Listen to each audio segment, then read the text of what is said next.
because a lot of money, huge amounts of money, had accrued to the service provider for collections done with the TSA, and since then, because of the huge amounts, the federal government then realized that he had to renegotiate the contract. I mean, 1% doesn't sound like a lot, but the truth is, usually collections platforms of this nature have a cap on the amount. So you agree a percentage, but say to a maximum of this, anything beyond that, even if you're this amount, this is the highest you can collect. Right. So that was, in a sense, it probably was an oversight or a gap, deliberate or omission or commission on the part of the people who negotiated the contract to have agreed to 1% without any cap.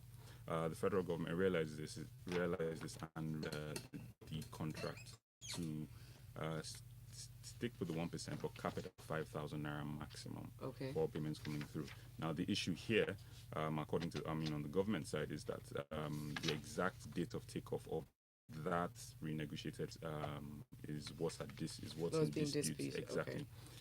With my knowledge of how these things work, typically, what most likely would have happened is that the federal government would have wanted the service provider to probably tract was changed, not wanting to pay the full amount as to what was agreed at the time. It's something that happens all the time in this space. But if you agreed 1% with me, okay, it's fine.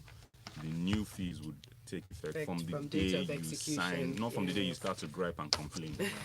From the day you sign the new contract, that's when that new fee will take into place, which probably has been an issue. The one other thing here, the one issue that I don't agree with is they're proposed to shift the transaction costs, to the organizations or agencies making the payments. Who are we helping here? Do you understand? If I'm making a payment, why should I then bear the cost of making that payment to you? And I'm paying to the government. I already pay taxes, either pay corporate tax or personal income tax. Why should I? So it's another form, or it's another levy, to be honest. Yes. And I don't think it's fair. It's the government that's been done a favor by managing collections in this manner. So the government should bear the costs for receiving. Thank you very much for that. So move on very quickly to this story. An economic summit in Abuja, and then experts that attended that summit spoke on the country's ability to execute in terms of fiscal policy. The headline reads, "Experts urge fiscal policy reforms in non-oil sector." It said the need for the government to build a strong revenue base for sustainable development formed the thrust of the roundtable discussion. Looking through the details, I see that the chairman of the roundtable discussion was the former Deputy Governor, Economic Policy of the Central Bank of Nigeria, Dr. Sarah Alade, highlighting the need to boost the country's revenues beyond oil. This conversation has been going on for a while. One of the reasons, or rather, that she attributed to being the cause of the failure to meet the 2015 Millennium Development Goals was the lack of finance to implement Millennium programs, and expressed the need to resort to domestic revenue drive for economic development. Everybody, it seems like the conversation is tending towards, drifting to the private establishment and see that, all the people get into the game. What are your thoughts on this? Yeah, but first of all, is there any goal that we've met so far? Just thinking. We've always been setting targets. I don't know if you've ever school feeding program. But it's all good to always have these discussions. At the end of the day, it's implementation that is always the issue. Yes. And I just hope whatever they come up with at the end of this discussion is going to be okay, and they're going to be able to follow through. The one thing I'd like to mention is, as much as we always say beyond oil, and I agree that we need to diversify and all that, even the oil that we have, we've not even been able to get the best out of it. Okay? Or properly harness it. Properly harness it, and that's actually troubling to me.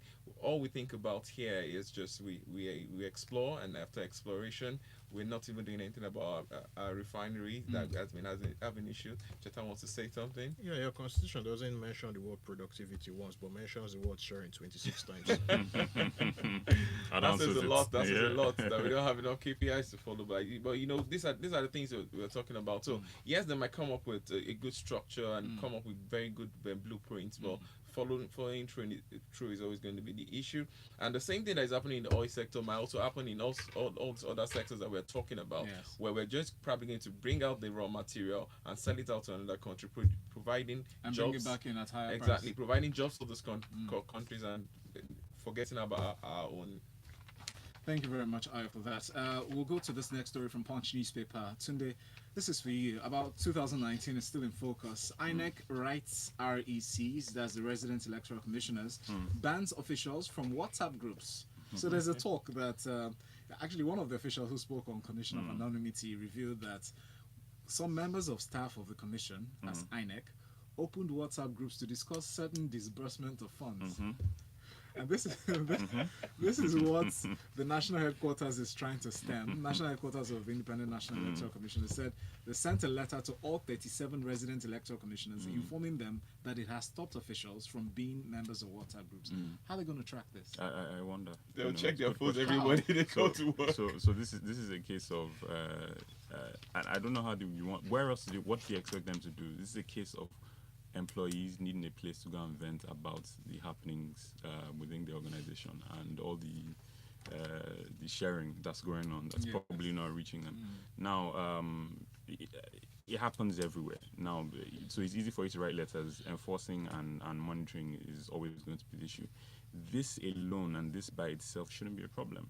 Do you understand? People can't create groups, but now realize that these guys work for INEC and you can't. It will be difficult to manage or prevent a situation where those groups then turn to channels to share sensitive information regarding elections or even logistics are important. To know that okay, these materials are expected here or these officers are expected there. It then becomes a security issue and a breach in potentially in the process. And it's a social media, it's digital, so it's just a case of someone forwarding stuff out. WhatsApp in itself has implemented, point-to-point encryption. So it's harder to hack a, message in that sense. But compromise of people's phones and devices, there's still people who don't lock their phone. A bunch of things, do you understand? So for the reason that it can be used for other things than just complaining about your bosses and arrears not paid and the money is being shared. Enforcement is going to be one of those things. Shouldn't the first call? Yes, ban is good. I mean, ban never works. I mean, it never works because I would have expected, even if it was a decree in some sort. Does INEC provide the phones themselves? Exactly. First of all, so your phone. Shouldn't the first call have been that some of the members who noticed this activity on WhatsApp reported the members of the group, because the members are always available, they're always visible. In any group, you find snitches, so you be careful. If you join those groups, the other people that will be looking to out you.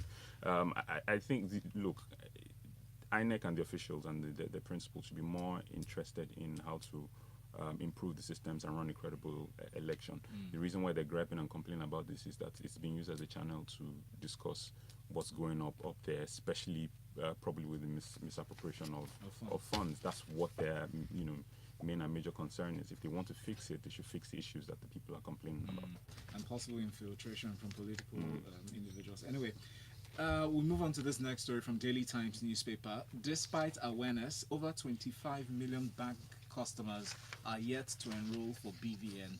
This is a report for Tunde. So, I mean, we're looking at this story right now.